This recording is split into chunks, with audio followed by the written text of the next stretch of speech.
if tarot became a living person, what would they be like? Hey everyone, Summer with AstariaSen, and I wanted to do something fun. It's actually a VR onto something I saw on Instagram.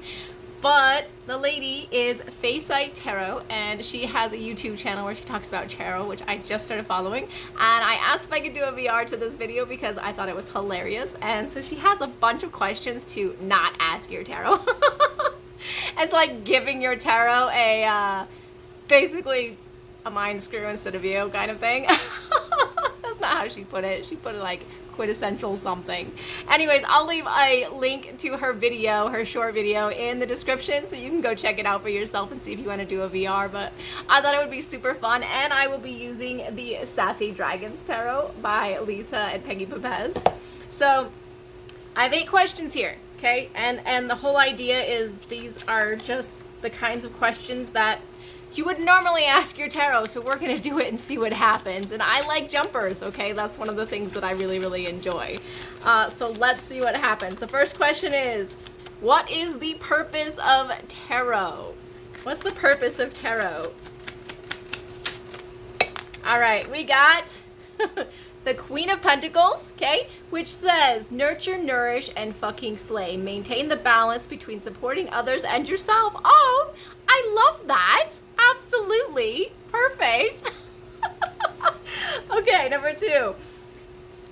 If tarot became a living person, what would they be like? If tarot became a living person, what would they be like? I got the tower. Oh my gosh, this is so fun. Tower, buckle up, chuckle fuck. You can't save this tower, so let it fall and build a better one. Fantastic. That's an interesting person right there. Alright, number 3. Describe the spirit of tarot. Describe the spirit of tarot.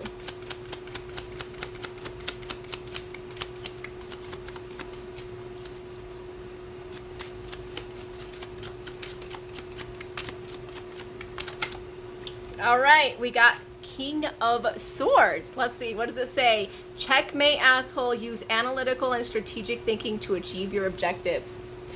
That's the spirit of tarot. Wow. I mean, so far this is on point. I like it. All right, number 4. What card is most misunderstood in tarot? Which card is most misunderstood in tarot?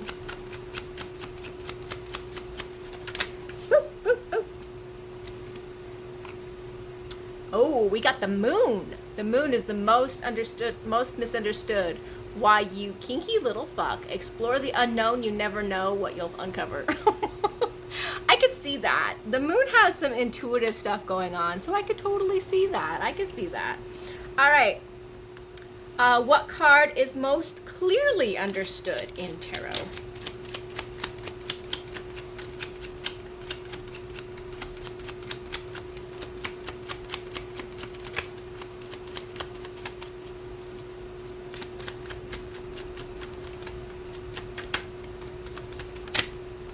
Right. 7 of Pentacles seems to be the most clearly understood, which is not yet. We have all night. Be patient. The result of your efforts will reveal themselves soon. Okay. I could see that. I mean, 7 of Pentacles is pretty there for most decks, right? I can see that as being most clearly understood. Number 6. What card's meaning has changed the most over time? Which card's meaning has changed the most over time?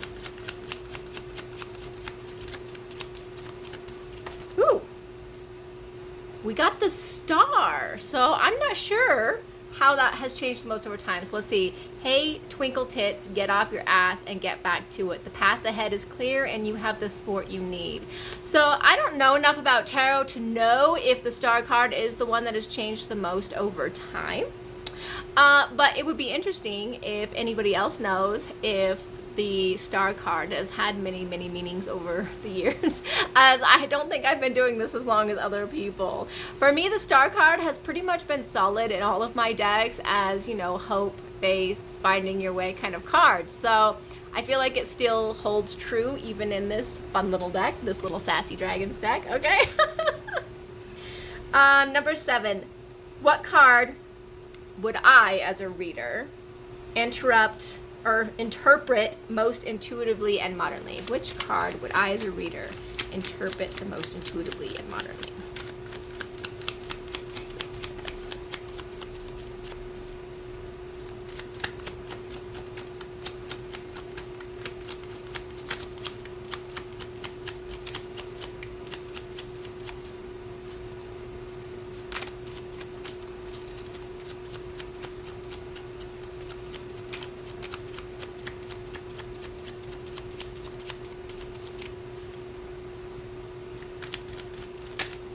All right, we got 10 of Wands.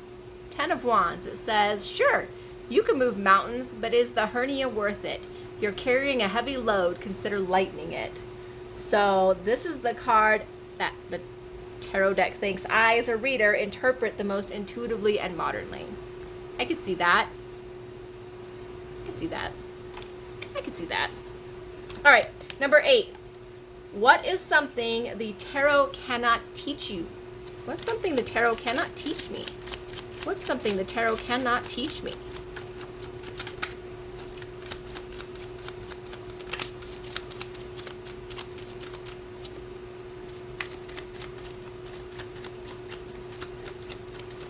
Woo! Okay, let's see what that says. King of Pentacles. This is what the tarot cannot teach me. Fuck the hare, be the tortoise. Consistency and steady progress are more important than speed. What does that mean? Knight of Pentacles. Sorry, not King of Pentacles. Knight of Pentacles. Be the tortoise. Consistency and steady progress are more important than speed. So maybe it can't teach me how to be consistent. Or maybe it can't teach me how to slow down. All right, this was super fun. I had so much fun doing a video response to this. She had a lot more questions, by the way. These were not the only questions. These are just the ones that I chose. I think there was like 10 or 11 of them total.